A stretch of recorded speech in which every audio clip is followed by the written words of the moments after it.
thank you both for joining me.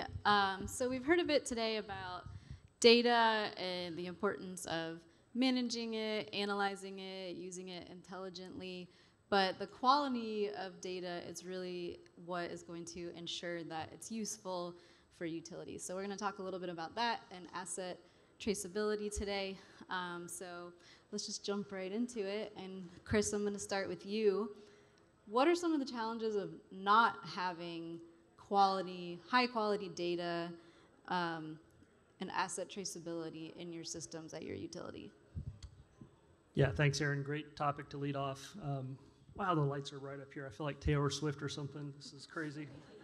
All right, try to focus. But yeah, I mean, bottom line, a lot of what you're doing as leaders is making decisions. It's just decision making kind of over and over and over. And to do that, you need a good basis to make prudent, sound, appropriate decisions. And data is at the heart of that. And oftentimes in the utility space, you've got, I think of it as fleets of equipment, right? You have fleets of transformers, fleets of breakers, fleets of switches, and it's just a population.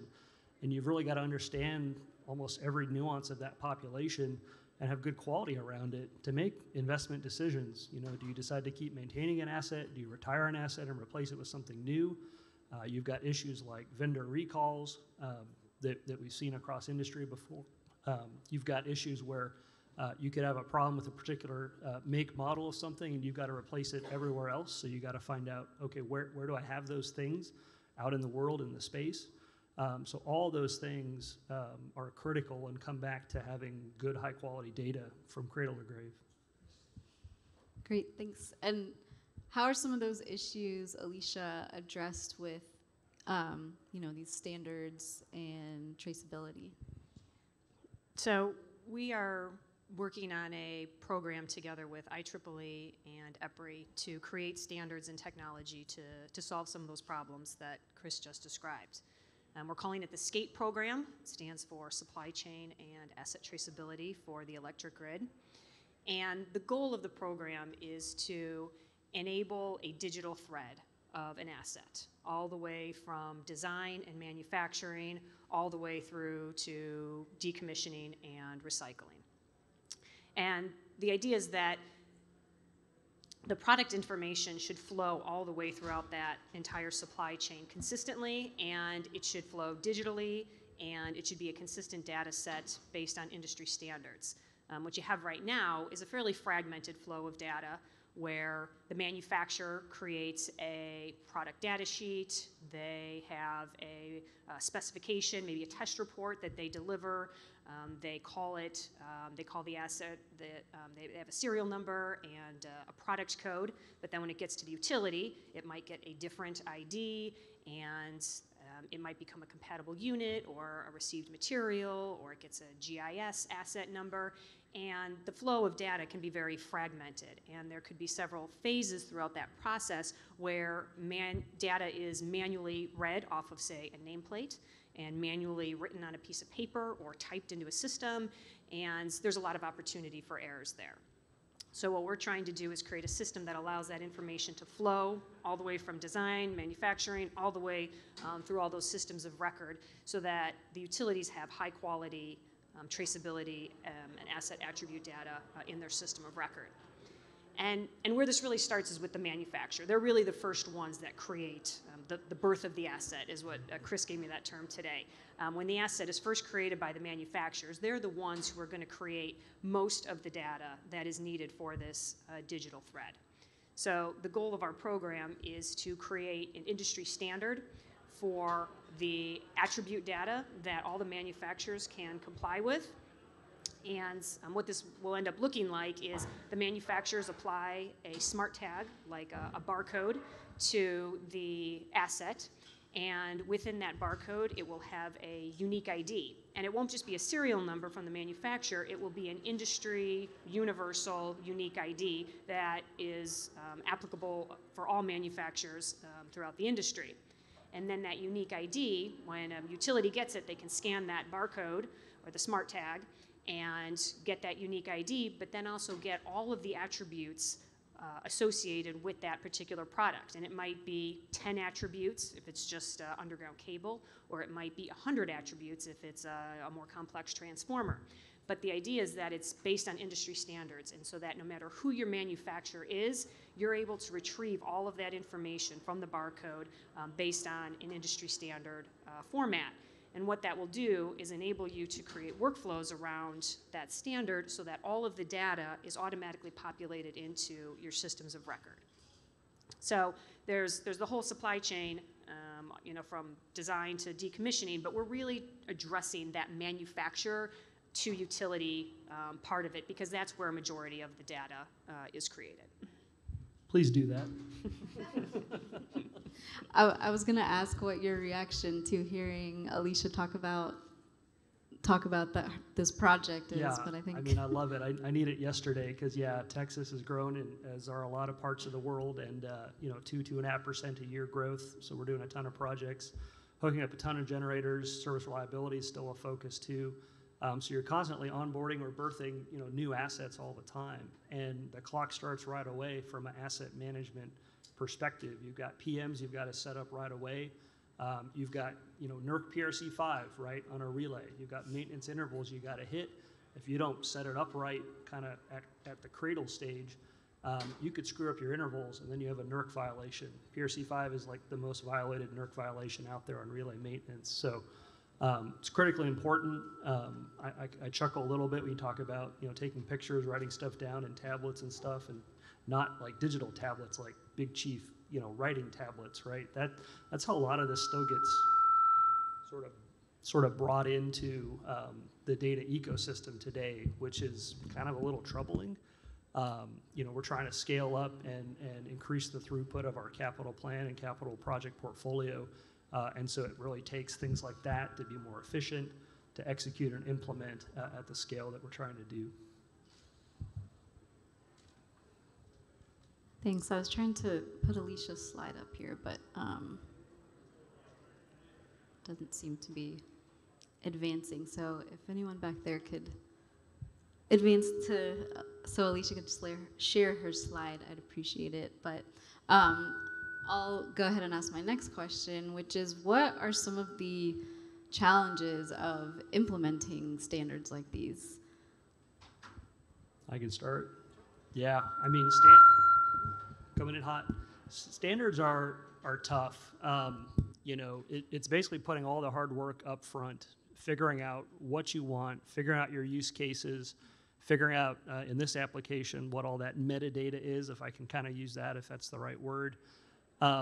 It's like Bluetooth, right? Everybody here has Bluetooth, uses Bluetooth. It was a lot of work to get the Bluetooth standard out, but now it's ubiquitous, it's beneficial for society, it's huge. So standards, anything that needs a standard behind it and has to be developed, takes a huge partnership. It's hurting a lot of cats, I imagine. It's just a lot of tough work. So I admire what you and your team are going through on this. Hugely beneficial, though, when you can get to that finish line or that major milestone. So that's the phase that we're in now, is defining the use cases and then using that to drive what the requirements are. And the use cases are things like manufacturer recalls and supply chain intake, verifying that you received the correct material from the correct country of origin from an approved manufacturer. Digital as-builting out in the field, automating the process of creating an as-built and populating GIS with that information. Recycling, being able to track assets at their end of life, make sure that they're disposed of properly, if they're refurbished, recycled. So those are the types of use cases that we defined. And then from there, defining all of the attributes, the data elements that are required to support those use cases. So yes, it is a lot of work to do that, but it's a fairly defined process. It's kind of known how we go about doing this.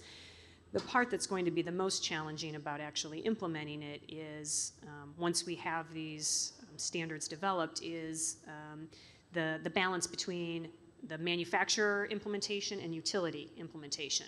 because the manufacturers aren't going to make this investment in applying these industry standard barcodes until their customers are asking for it. And their customers aren't going to ask for it until they have technology in place and workflows in place to actually take advantage of these smart tags and industry standards.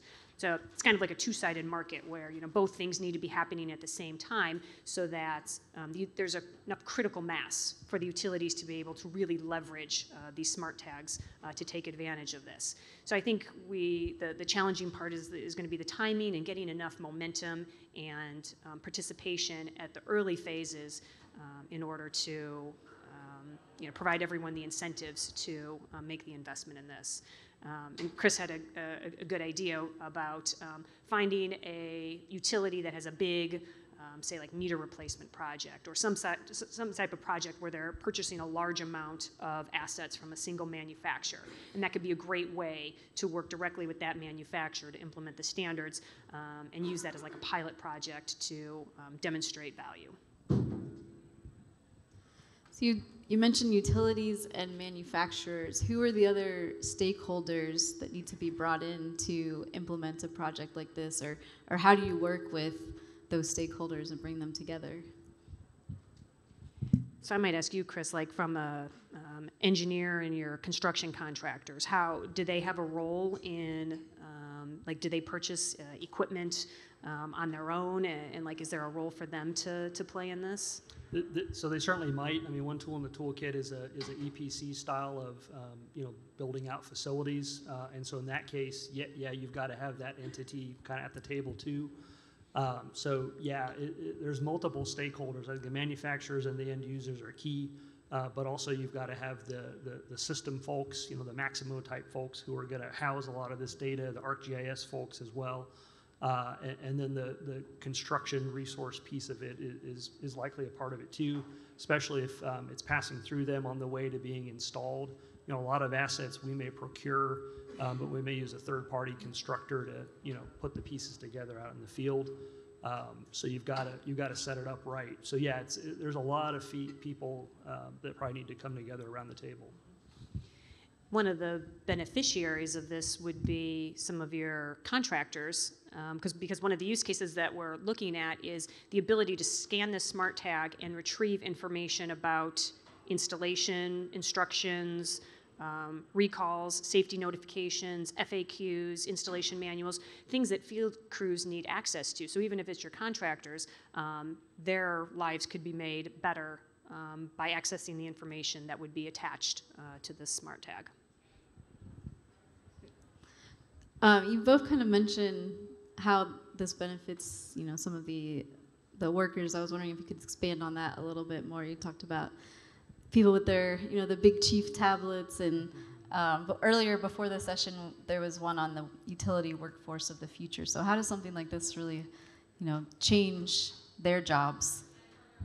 Yeah, I think it's a real game changer. I think the workforce is changing. In the olden days, I don't know. I've been in the industry since 1994. That's getting to be olden days, I suppose. You could get stuff done just talking to Tommy and Jimmy and Sally, right? They knew where everything was. If you had something, they could track it down for you. You could get stuff done. Golden days, I guess. But that's not the case anymore. Tommy and Jimmy and Sally, or whatever their names aren't so much around anymore. You can't rely on that sort of tribal knowledge. And even if you could, you wouldn't want to, right, from a kind of business continuity perspective. So you've got to process these things, and you've got to have a systemic, business rule to get the data where it needs to be. And then you've got to have systems and dashboards and things that are more reproducible.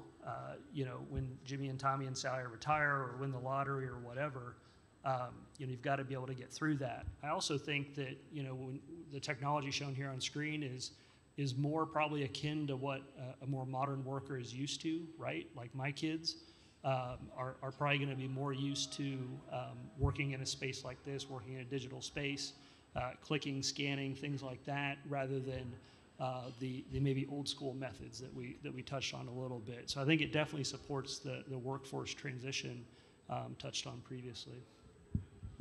Well, Kris stole my answer to that question, so I'll go in a different direction. Another impact on workers is safety, and I'll share one of the anecdotes that someone on our work group shared with us. They had a batch of splice kits that were recalled after 5 or 10 years. They started having performance issues, and they worked with the manufacturer, decided that it was a batch level issue, and so they needed to remove these splices from their system. And they, I don't know, maybe had 100 of them or something, you know, not a huge volume, but they had no idea where they were. And they were, you know, failing fairly periodically. And so they had to go out and find them and replace them. And the field crews were saying, this is a ticking time bomb. I don't want to go in a vault with a splice kit that we know has failure issues. So there are some worker safety benefits to something like this as well. Yeah, that's huge. And I mean, the use cases are all over. You know, safety is a great one. Even cybersecurity, just had a session on that earlier. These days with digital assets, right, you have firmware upgrades and things that you may need to do as you discover vulnerabilities. So you got to know where all those, you know, SEL relays are, or GERTUs are. And yeah, maybe there's only 20 of them, but where are they? Because I got to go actually get to them and do a thing. So yeah.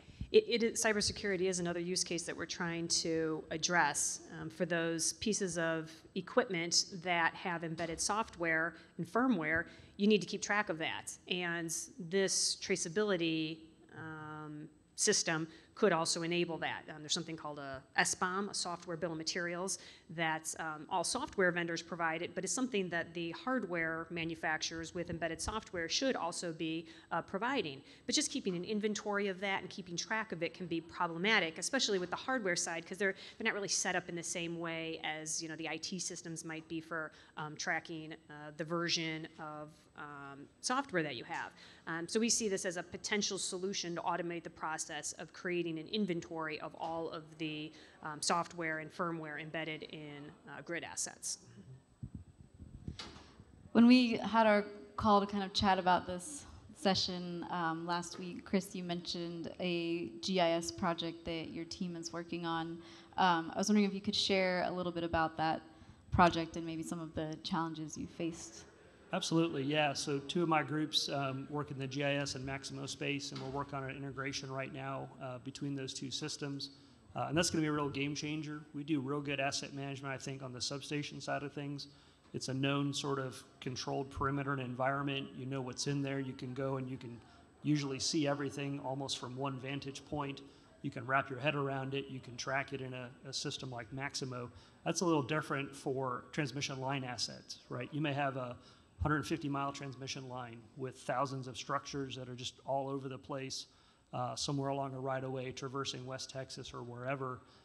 And so we haven't had that same degree of granularity where you know that the switch is connected to a breaker, and you know the breaker rating, you know where it lives, and you can understand a lot about it. But this integration project that we're working on to complete this calendar year is going to unlock some of that for us. And so we use Clarion to go out and do field inspections, and you can intake information about assets and tie it right now back to Maximo and GIS with this integration that we're building together. So I view it as a very much kind of enabling foundational type technology, a lot like this effort that we're talking about here in the barcoding, that just unlocks a bunch of other capabilities. And I think of it often as kind of a maturity model, and we're just trying to ratchet up our level of maturity, right? And it's all these enabling technologies that allow us to do that. So I'm excited for that. It's been kind of a long time coming. Honestly, it feels like something we should have had in place probably previously, because these are both large, mature, vendor-supported systems. So I'm glad that we're getting there now and going to have that capability here pretty soon. So populating GIS and asset management systems is one of the primary value propositions, use cases that we're after here, is getting the data from the manufacturer straight into GIS. That's a big use case. And it's important for today's O&M, engineering, asset management, but it's also really important to be preparing for the future. And having a GIS or ADMS system populated with high-quality asset attribute information will support the technologies of the future. So, probably this week we're going to be hearing a lot about machine learning and artificial intelligence and laser scanning and augmented reality and all these great things, but none of those technologies are really going to be successful if they don't have a high quality base of information to operate from. You need to know what your assets are, what their attributes are, who the manufacturer was, the year they were installed. All of that information is going to be needed to make use of any of these models. So even if we don't have the use case exactly today, think about the future and some of these great tools that will be available. What data are those technologies going to require in order to be able to operate effectively? Are there any audience questions out there? I have some questions left, but we can open it up. There's one right here. I'll talk a little bit about Europe and what they're doing there. So a lot of our program is being modeled off of BIM, which stands for Building Information Modeling. It's kind of just a fancy word for 3D CAD populated with a smart database behind it. But in Europe, they're much further advanced in things like asset traceability and BIM. And one of the things that they are focused on is incorporating ESG into their asset traceability. So things like every product has a carbon footprint number associated with it, so that a utility or a building can have an overall environmental score based on the additive information of all of the products within them. So I think there's a lot of use cases for ESG related goals, and we have a great user group. There's maybe 100 people from about 20 different utility companies that are involved in it, and things like that do come up. And so we're continuously adding new use cases to it, and then figuring out what are the attributes required to support some of those use cases. So I'm not sure if that exactly answered your question, but. Yeah, I'll just add to me, I just come back to the metadata. I mean, whatever you care about, kind of junk in, junk out, stuff in, stuff out, you should think about it up front. And so, yeah, that's where it really pays to have all the diverse stakeholders at the table, because, I mean, Anna, that had not been a use case that had popped into my head, right? I'm thinking of kind of other things, and that's maybe down on the list for me, just from my perspective. But yeah, you got to think through that, and you also probably got to be honest with yourself that, okay, we're probably not going to think of everything, no matter how many people have around the table, here in 2023. So how do you make it extensible, to do Rev 1.1 or 2.0 or whatever down the road when the next use case comes in that wasn't at the table the first go around? And that's the hard work, and it's sometimes not the sexiest thing, right, when you're making a standard, but it just enables all this other good stuff.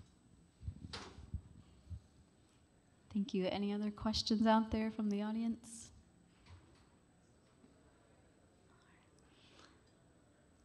Let you guys think a little bit more. But so, Alicia, you talked about Europe being farther ahead, and so maybe there's some lessons learned there. What about other industries? Are there lessons learned from other industries that have implemented things like this before? So when we started this program, I just assumed that probably Europe, maybe Japan, had done something similar in the electric grid space. So we researched that. And I was quite surprised to find that there is absolutely nothing going on in the world that I could find that is doing something similar for the electric grid. Other industries are. The railroad industry in Australia is doing something similar. Water industry in the UK. The building industry in Europe. Those were the big ones. But there was nothing related to the electric grid. So I think we're paving the way here. You say you don't want to reinvent the wheel, but sometimes you do have to reinvent the wheel. So we are trying to look at some of those other programs and leverage the work that they've done there. Kind of the two concepts that we've seen that we're incorporating into our program. One is a universal unique ID, and the way we're structuring ours is that it's going to be an alphanumeric code that each of the elements, the A, 6, 5, each of those characters will decode into an attribute. So A might stand for 20 kVA, and B might stand for 3-phase pad-mounted transformer. So it'll be a smart, unique ID, again, based on the industry standards, of course, but it'll actually decode into the attributes that are important. So that's one. And then another one from Europe is something called a product data template. So it's like a standardized data model that all the manufacturers can use as a basis for creating these data packets. And for that, we're actually working with EPRI and leveraging the SIM model. And we're using that. We're going to create a profile of the SIM model, for those of you who might know what that means, and use that as a basis, because there's already a lot of good work done with EPRI in the SIM model. Yeah, I'll just add in, I think it's incredibly wise to sort of scour the planet, as it sounds like you've done, and figure out who else has kind of had a similar challenge. I'm a big fan, Erin, that now that you mention it, of looking at other industries, right? Because I'm in the power utility industry, that's where I've always been, but others have very similar challenges, and we can learn a lot from them. They may not be perfect analogs, but you can always kind of borrow, steal, take stuff from them. I think of years back where we were really focused on root cause analysis. We had good engagement with actually the FAA, right, who does a lot of disaster sort of review and understanding what led to whatever it was. And they do a great job at it. So we were trying to engage with them and understand and kind of tease out what we could bring back and apply to the utility industry when we have events, and how to understand root cause analysis and do that right. So it's brilliant to go and seek those out and find those, and sometimes they're in unobvious places. And where this actually started, for me at least, was we actually did something similar on the natural gas side in the U.S. And if, for those of you that are dual utilities, if you look at any plastic asset that you get, it'll have a 16-digit alphanumeric code on it that when you scan it, it'll provide you with 6 attributes. And almost all gas utilities are receiving assets from their manufacturers with this. It's an ASTM standard that provides that 16-digit alphanumeric code. It's applied via 1D or 2D barcodes. And there's probably 20 or so utilities that have fully implemented it, and they use that barcode as a basis for all sorts of things. The most popular use case is digital as-building. So as they're installing the assets, they're scanning the barcode, creating that asset in GIS or in a version of like a mobile GIS, adding a GPS coordinate to it, and then that automates the whole digital as-building process. And then all of that attribute data just flows straight into their GIS. So we do have an example of this type of standard and technology working in the U.S. Energy space, just not in electric. So with our last minute and 30 seconds about that we have here, so this is our 10th anniversary of ETS, so kind of thinking about how much has changed in the last decade for our industry. Do you all what are your predictions for the next decade? I see a lot more sort of digitizing of data. We had a open house the other day, and one of my survey teams was doing a point cloud of the room and just using LiDAR to just get a gazillion points of everything, right? And so suddenly the room that we were in, which was kind of like a conference room like this, was now digital, right? And you could measure things, and you could apply a surface, and you could do design and things like that. So that's out there today. You marry that up with other technologies like what we're talking about, and it's just going to allow you to really, I think, kind of turn the crank quicker when you do need to do projects, make things better, more efficient, more safe, more reliable. And so I just see a lot of that kind of coming together. AI, machine learning has a role too. I hope we can store all the data and keep it safe and keep it structured. So there's a lot of care and feeding that goes with the data, but huge, huge upside also. You stole my answer again. Oh, I'm so sorry. Maybe the only other thing I'll add is that standards are a big part of it. In order to get digitization and automation, the natural gas or the electric industry it's the right type of industry for standards because it's non-competitive, it's regulated. You guys are willing to get together on work groups and share best practices. So standardization really does make a lot of sense for utility companies. So I see a lot more of that coming in the future to enable things like LiDAR and BIM and augmented reality, artificial intelligence, and things like that. Well, thank you both so much for the great work you're doing. Thank you for joining us here today at ETS. Please join me in giving them a round of applause. Thank you. Thank you.